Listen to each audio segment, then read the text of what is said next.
اعوذ باللہ من الشیطان الرجیم بسم اللہ الرحمن الرحیم وعجبوا أن جاءهم منذر منهم وقال الكافرون هذا ساحر كذاب. سورہ مبارکہ صاد ورس نمبر 4 جس میں ارشاد قدرت ہو رہا ہے وَأَجِبُوا أَن جَاءَهُم مُنذِرٌ مِّنْهُمْ. ظاہر ہے یہ ابتدائی 7 آیات خاص طور پہ ان کا باہم ایک دوسرے کے ساتھ بڑا گہرا ربط ہے. کفار کی اور مشرکین مکہ کی بات ہو رہی تھی اور انہوں نے قرآن مجید کو قبول کیوں نہیں کیا اور پھر ان کو کیا تذکر دیا گیا، اور اب ان کو ایک پرابلم جو آ رہا تھا وہ ایک اور پرابلم کی طرف متوجہ کرتے ہوئے قرآن کہہ رہا ہے کہ وَأَجِبُوا، اور انہوں نے تعجب کیا، انہوں نے حیرت کا اظہار کیا. کس بات پر؟ ان جاءہم، ان کے، جاءہم ان کے پاس آیا ہے، کون؟ منذرن، انذار کرنے والا، ڈرانے والا. ہم جیسے ایک لفظ استعمال ہوتا ہے اردو زبان میں بھی استعمال ہوتا ہے، نذیر اسی سے نکلا ہے، انذار بھی اسی سے نکلا ہے، اور بشیر اور نذیر دو لفظ استعمال ہوتے ہیں. مبشرم و نذیرا قرآن مجید یہ لفظ استعمال کرتا ہوتا ہے. ہم اردو میں بشارت دینا کہتے ہیں، ایک خبر، یہ خبر ہوتی ہے، اور انذار کرنا یہ بھی ایک خبر ہوتی ہے. کسی چیز کی یا کسی اچھی چیز کی خبر دینے کو بشارت دینا کہتے ہیں، یعنی اچھی چیز کی خبر بشارت ہے اور وہ خبر دینے والا مبشرن کہلائے گا یا بشیر کہلائے گا.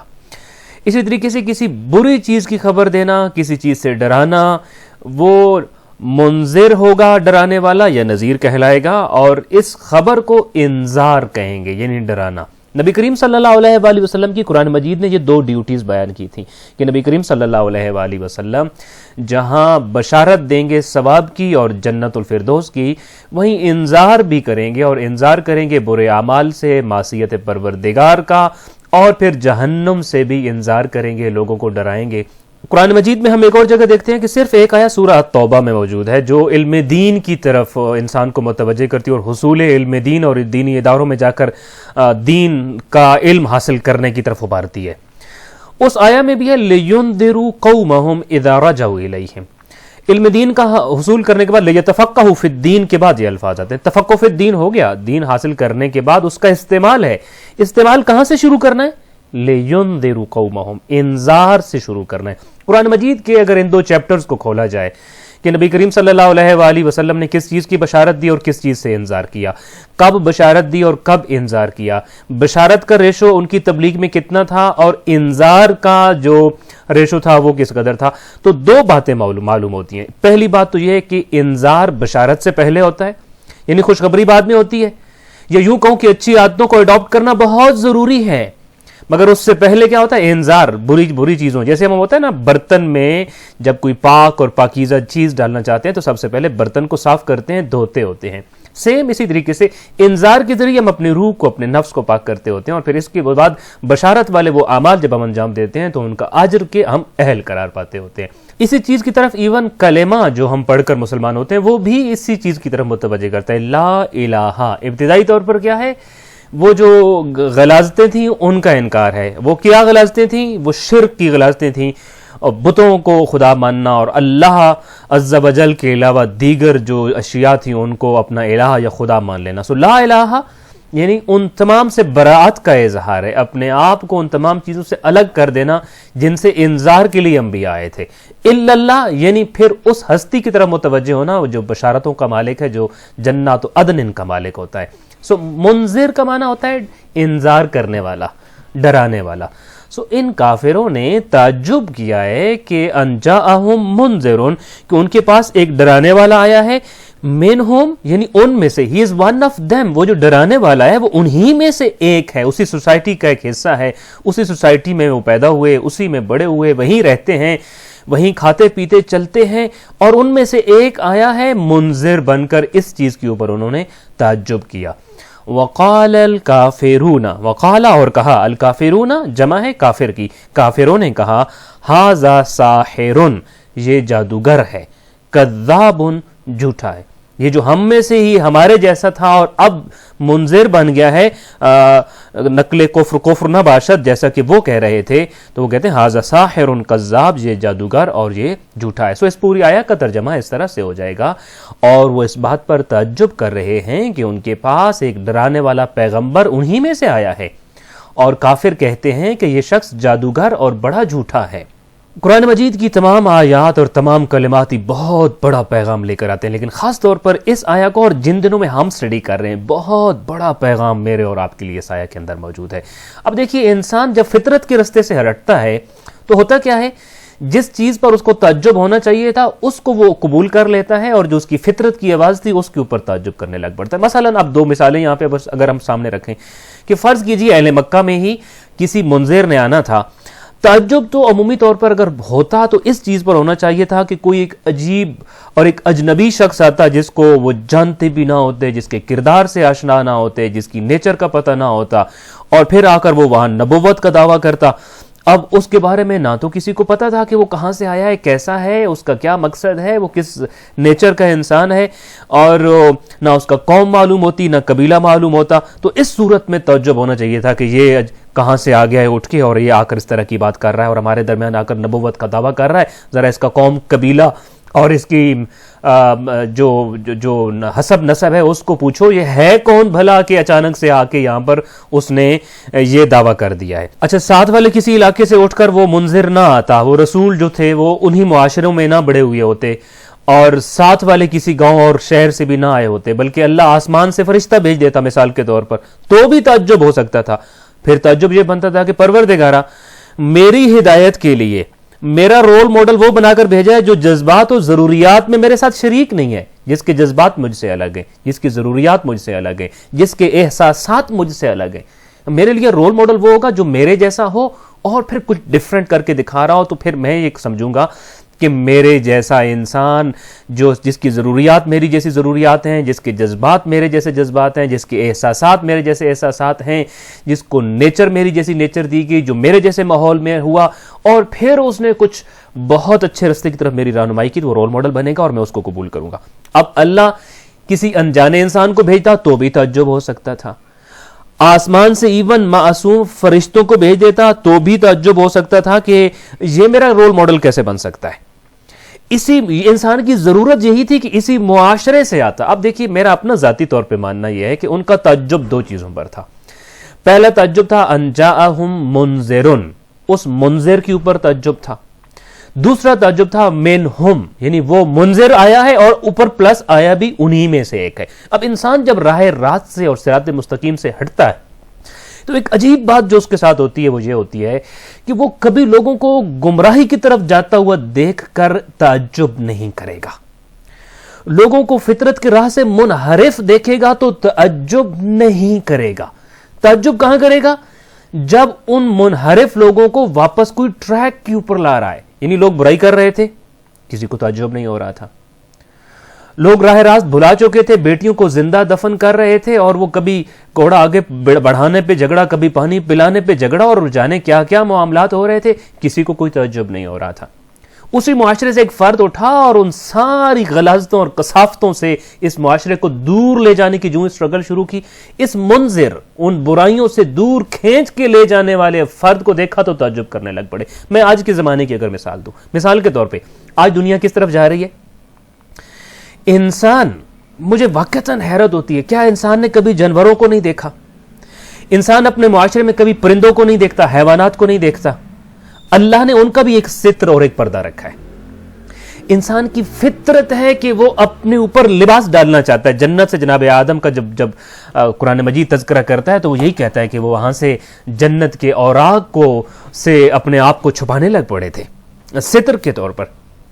اچھا، تعجب یہ ہونا چاہیے، کوئی کپڑے اتارے تو تعجب ہونا چاہیے کہ اس نے کپڑے کیوں اتار دیے۔ آج کا معاشرہ ہم شاہد ہیں، اور بالخصوص جس وقت میں آپ سے بات کر رہا ہوں، اس زمانے میں چند دن پہلے کے چند واقعات جو کسی ایک ملک میں رونما ہوئے اور جس کے بعد حالات کافی ہماری معلومات کے مطابق مشکل تر بنتے جا رہے ہیں، اور اس سے پہلے ایک دہائی یا کم از کم 2-3 دہائیاں ہو چکی ہیں کہ جب اس طرح کے معاملات، آپ کتنا شارٹ کپڑے پہنتے ہیں، کوئی تعجب نہیں ہے۔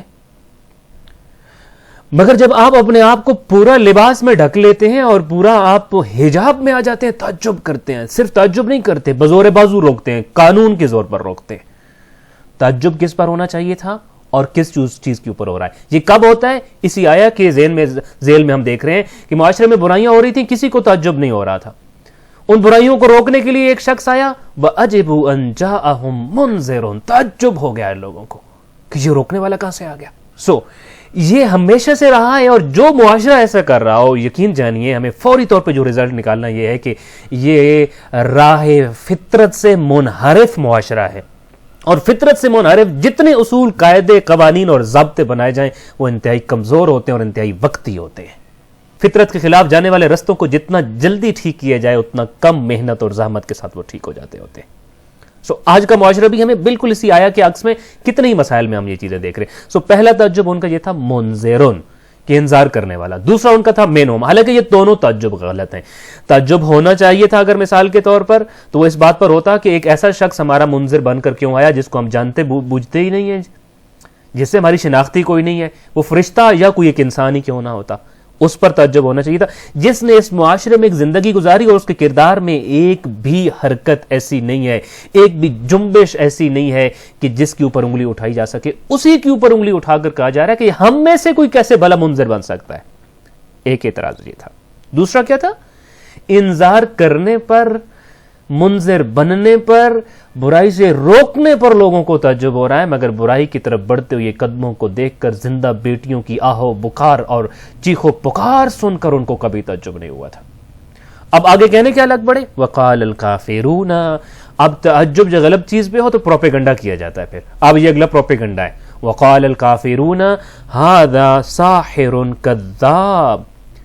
اب دل میں کیا تھے؟ یہ وہی لوگ ہیں نا جو کچھ عرصہ پہلے انہی کو جو آپ منذر بنا ہوا ہے صادق و امین کہتے تھے۔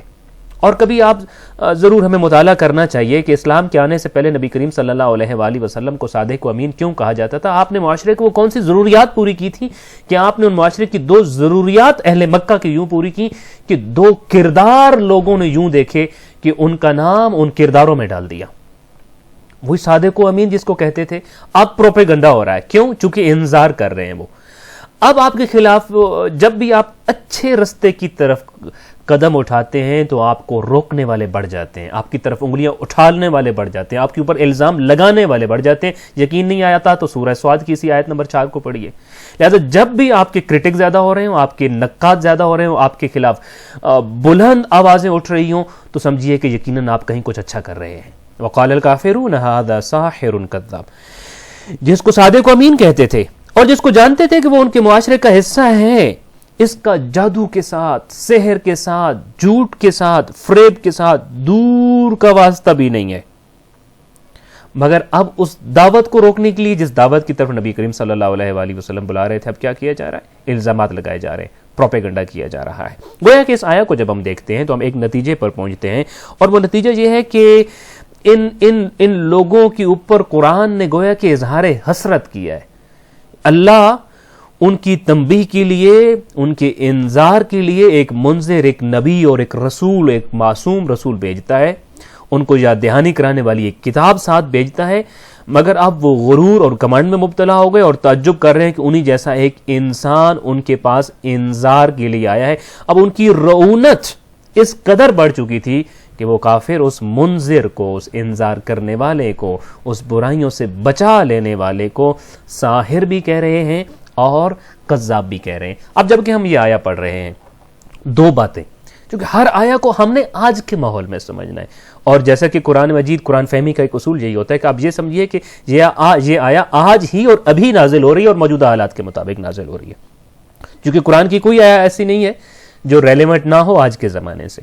آج جب ہم اس آیا کو پڑھ رہے ہیں، ہمارے لیے دو پیغام ہیں۔ پہلی بات یہ کہ اگر آپ جب بھی اچھا کریں گے تو آپ کے خلاف آوازیں زیادہ بلند ہوں گی، آپ کے خلاف تحریک شد و مد کے ساتھ اٹھے گی، آپ کے اوپر الزامات بھی لگائے جائیں گے، پروپیگنڈا بھی کیا جائے گا۔ آپ غلط کریں گے تو شاید اتنا تعجب لوگ نہ کریں جتنا آپ کے صحیح کام کرنے پہ لوگ تعجب کریں گے۔ لہٰذا اگر کسی نے آپ کے صحیح کام کرنے پر تعجب کیا تو آپ کبھی دل برداشتہ نہ ہوں، بلکہ سید الانبیاء کی طرف نظر اٹھائیے اور دیکھیے کہ سید الانبیاء کے ساتھ اگر یہ ہوتا رہا ہے تو میں ان کے مقابلے میں تو کچھ بھی نہیں، میرے ساتھ یہ ہونا کوئی نئی بات نہیں ہے۔ پہلی بات۔ دوسری بات یہ کہ جو لوگ معاشرے میں اچھا کر رہے ہیں ان کے خلاف پروپیگنڈا چل رہا ہوتا ہے. مجھے اور آپ کو بہت محتاط ہونا ہوگا کہ کہیں لوگوں کے اس پروپیگنڈے میں آ کر ہم ایک منذر کو ساحر اور کذاب تو نہیں کہہ رہے. شناخت کرنا ہوگا, ہمیں خود شناخت کرنا ہوگا, اور وہ ہم تب شناخت کر سکیں گے جب ہم نے اپنی فطرت کے اوپر لگی ہوئی ڈسٹ کو اتار دیا ہو اور آواز فطرت کو پہچاننے کی صلاحیت ہمارے اندر ہو. انہی دو پیغام کے ساتھ انشاءاللہ تعالی دعا ہے کہ خالق کائنات ہمیں اپنے زمانے میں جو رائے حق کی آوازیں ہیں ان کو پہچاننے کی توفیق عطا فرمائے, اور جو انذار کرنے والے ہیں ان کی آواز پر لبیک کہنے کی توفیق عطا فرمائے. امام زمان علیہ السلام کے ساتھ مضبوط رابطہ پیدا کرنے کی توفیق عطا فرمائے. والسلام علیکم ورحمۃ اللہ وبرکاتہ.